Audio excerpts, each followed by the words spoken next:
জিকের এটা দ্বিতীয় ক্লাস। যে কোনো পরীক্ষার জন্য যেসব প্রশ্ন জিকে থেকে আসে বেশিরভাগ প্রিভিয়াস ইয়ার কোশ্চেন থেকে আসে, তো এগুলো সব প্রিভিয়াস ইয়ার কোশ্চেনগুলো নেওয়া আছে, ঠিক আছে। প্রথম ক্লাসের কোশ্চেনগুলো দেখবো অনলাইন ছিল। দ্বিতীয় ক্লাস, তুলোর তন্তু কি দিয়ে তৈরি, ঠিক আছে। তুলোতে সেলুলোজ থাকে কত পার্সেন্ট? 94%। তুলো জাতীয় উদ্ভিদের উদ্ভিদের যে কোষপ্রাচীর তার মূল যে গঠন কি সেলুলোজ দিয়ে তৈরি কোষপ্রাচীর, ঠিক আছে। কোষপ্রাচীর একটা মুখ্য ভূমিকা পালন করে। বিভিন্ন উদ্ভিদে বিভিন্ন রকম পার্সেন্টেজে সেলুলোজ থাকে, তার তুলোতে কত আছে? সেলুলোজ 94%। তার তুলোর তন্তু কি দিয়ে তৈরি হবে? অপশন সি, সেলুলোজ দিয়ে। বুঝা গেল প্রথম কোশ্চিন। তারপর নেক্সট কোশ্চিন দেখো, এখানে প্রশ্ন বলছে কোন গ্যাস গ্রিনহাউস ইফেক্টে মুখ্য ভূমিকা পালন করে?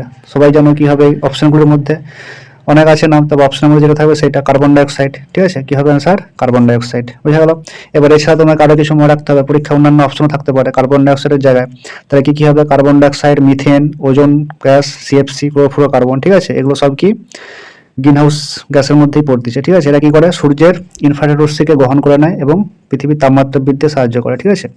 এগুলো এক ধরনের বায়ুমণ্ডলে এমন আস্তরণ তৈরি করে দেয়, যার ফলে তাপটা কি হচ্ছে, আসার পর ভূপৃষ্ঠ উত্তপ্ত করলো, আবার ফিরে যাওয়ার সময় সেটা বাধা পেয়ে আবার ঘুরে কি রিটার্ন দিয়ে ভূপৃষ্ঠের কাছাকাছি এসে যাচ্ছে, মানে কি বাইরে তাপটা যেতে পারছে না। এরকম ক্রমাগত হতে হতে কি হচ্ছে, উষ্ণতা ক্রমশ বৃদ্ধি পাচ্ছে। বুঝা গেল। তো শীতকালীন দেশে কি হয়, এই গ্রিন হাউসকে কাজে লাগিয়ে সেখানে বিভিন্ন ফসল চাষ করা হয়। নেক্সট কোশ্চিন দেখো, বিশুদ্ধ জলের পিএইচ মাত্রা কত?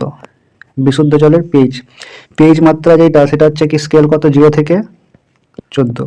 মাঝে 7, 7টা কি প্রশমিত যেগুলো দ্রবণ, সে তার মাত্রা কি হবে? 7। কমতে কমতে 0 পর্যন্ত আসবে, বাড়তে বাড়তে 14 পর্যন্ত যাবে, ঠিক আছে। এখানে 7 থেকে যত কমবে সেগুলো আম্লিকটা জাতীয়, আর যত বাড়বে সেটা কি হবে? পিএইচ যত মানে 7-এর থেকে যত বাড়তে থাকবে সেটা ক্ষারীয় হবে, আর যত বেশি হবে পিএইচ গুলো সেটা তত বেশি ক্ষারীয়, আর যত কমবে তত আম্লিক। বুঝে গেল ব্যাপারটা। তো এখানে তাহলে স্কেলটা কত হয়? 0 থেকে 14। তাহলে এখানে বলছে বিশুদ্ধ জলের পিএইচ কত? কত হবে? বিশুদ্ধ জলের পিএইচ 7। কত হবে? 7, ঠিক আছে।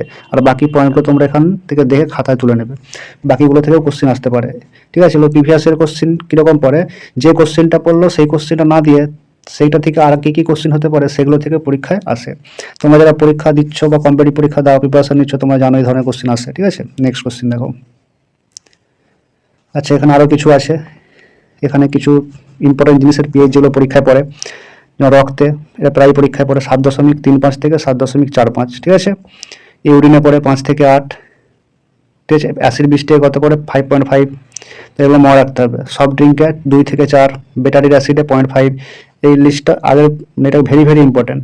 এটা একদম ভালো করে খাতায় তুলে কি করবে? মুখস্থ রাখবে, পরীক্ষার জন্য খুব গুরুত্বপূর্ণ। দেখে নাও এটা।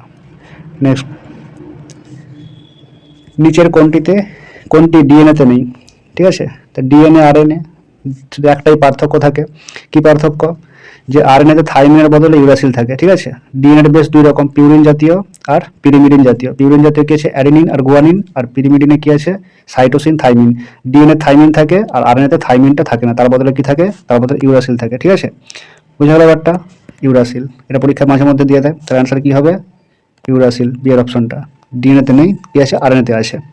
ডিএনএর ফুল ফর্ম তোমরা জানো, deoxy ribo nucleic acid. RNA ribo nucleic acid, ঠিক আছে। নেক্সট কোশ্চেন দেখো, লোহিত রক্তকণিকা আরবিসি কোথায় তৈরি হয়? তাই লোহিত রক্তকণিকা হচ্ছে যেটা কি বোন ম্যারো তৈরি হয়। কিসে? Bone marrow, অস্থিমজ্জায়। কিসে তৈরি হয়? অস্থিমজ্জা বা বোন ম্যারো।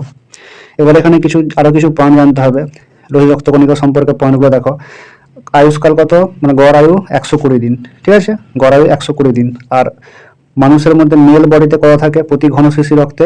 0 থেকে 50 লাখ, আর ফিমেলে 0 থেকে 45 লাখ, ঠিক আছে। এবার একটা সবচেয়ে ইম্পর্টেন্ট জিনিস হচ্ছে উৎপত্তি স্থল। যখন জন্মানোর 1 মাস আগে পর্যন্ত কোথায় উৎপন্ন হয়? এটা যকৃৎ আর প্লীহাতে, আর তারপর জন্মের পর থেকে বোন ম্যারোতে, ঠিক আছে। এটা মনে রাখবে। আর পূর্ণাঙ্গ লোহিত রক্তকণিকা সেটা নিউক্লিয়াস বিহীন হয়, ঠিক আছে। আর কি কাজ লোহিত রক্তকণিকার কাজ? লোহিত রক্তকণিকা প্রধান কি আছে? হিমোগ্লোবিন আছে, হিমোগ্লোবিন বহন করে, অক্সিজেন কার্বন ডাইঅক্সাইডকে ট্রান্সফার করে, ঠিক আছে। এগুলো ইম্পর্টেন্ট জিনিস।